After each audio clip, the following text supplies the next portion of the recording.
kesempatan yang sangat singkat ini saya sampaikan kepada para jamaah semuanya bahwa menghadapi kondisi yang sangat penting sekarang ini, silakan untuk beribadah tapi dengan tetap memperhatikan prokes kesehatan yang sangat ketat.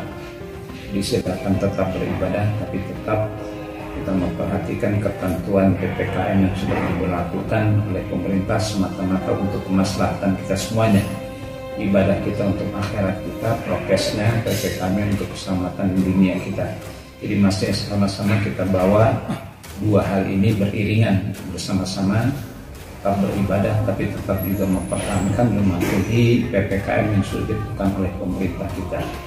Mudah-mudahan upaya ini semuanya membawa kita, negara kita, masyarakat kita menjadi baldatun thayyibah walaupun 20 ini saja. Sampai tanggal 20 kita usahakan andai kata tidak terlalu urgen tetap tinggal di rumah dengan menjaga segala kesehatan yang ada. Assalamualaikum.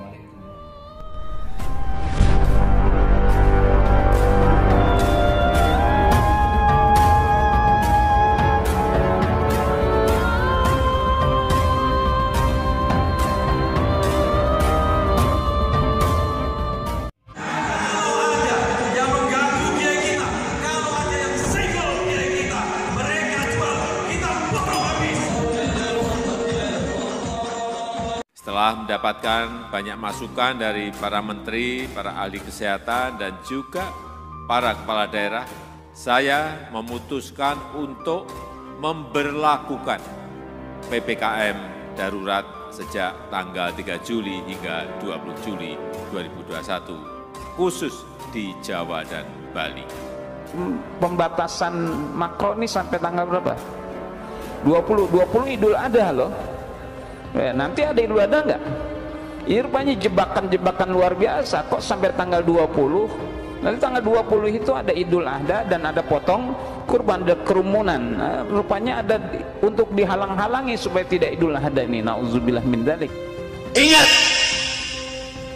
jangan kita mau dipojokkan, pecah belah. Kita menjadi anti pemerintah, tidak suka dengan pemerintah, tidak suka dengan ulama, tidak suka dengan TNI, tidak suka dijauhkan dari TNI ataupun Polri. Itu cara-cara oknum-oknum bagaimana Indonesia itu bisa dipecah belah. Sadar atau tidak? Betul? Kalau kemudian kita ingat bahwa Allah sudah pernah menyatakan dalam satu firman-Nya, wal asri, demi waktu, bahwa waktu akan membawa manusia dengan berbagai caranya, dengan berbagai kondisinya yang secara berbeda-beda. Nah, hari ini kita merasa kondisi di mana ada satu penyakit yang kemudian menjadi wabah seluruh dunia. Penyakit yang menjadi wabah di seluruh dunia tidak jauh beda dengan budaya yang mewabah di seluruh dunia. Jadi percepatan manusia inilah yang membuat penyakit pun menyebar cepat. Nah, cara-cara inilah yang akan menghasilkan tradisi baru. Cara manusia baru menghadapi kehidupan.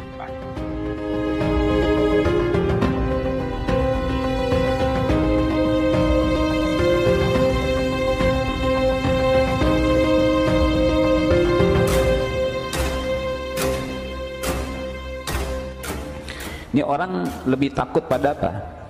Pada pandeminya ya, tidak takut pada siapa? Allah Subhanahu. Maka katanya fa'aksir, maka berbanyak olehmu min qauli, dari berucap la haula wala quwata illa. Ini iblisnya tambah senang, Pak. Ada iblisnya manusia yang menakut-nakut sampai tingkat RT pun menakut-nakuti warganya. Dari tingkat yang paling tinggi apa? Nah, presidennya, menterinya, gubernurnya, wali kotanya, bupatinya, lurahnya, camatnya, RW, sampai RT-nya juga bikin warning tuh semuanya.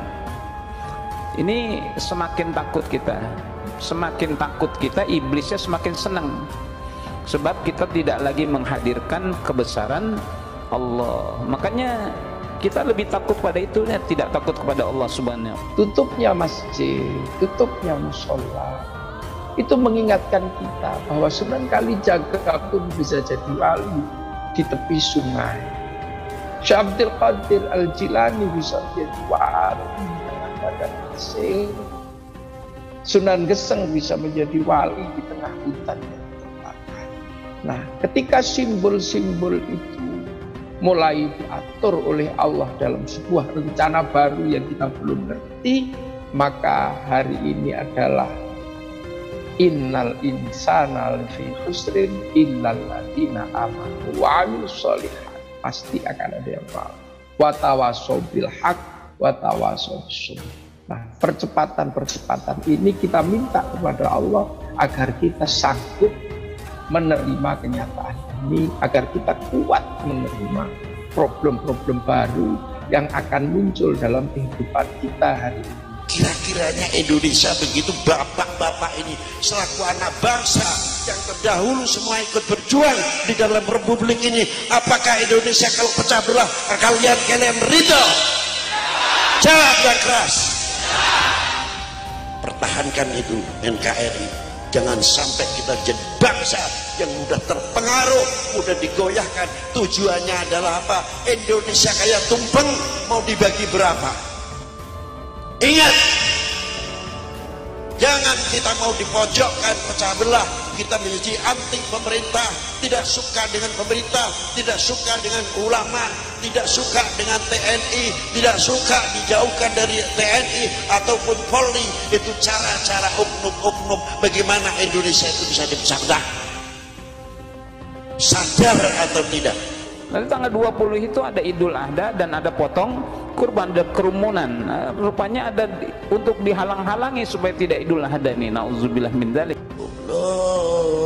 Mudah dipecah belah, saling ngayomi, saling asih asuh, sekalipun dengan bangsa lain, apalagi dengan bangsa sendiri. Yang membunuh Sayyidina Ali bersurban, Senin Kemis tidak pernah tinggal puasanya, dan hafidhul Quran.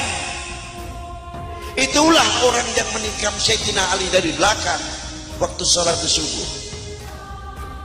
Sadar itu.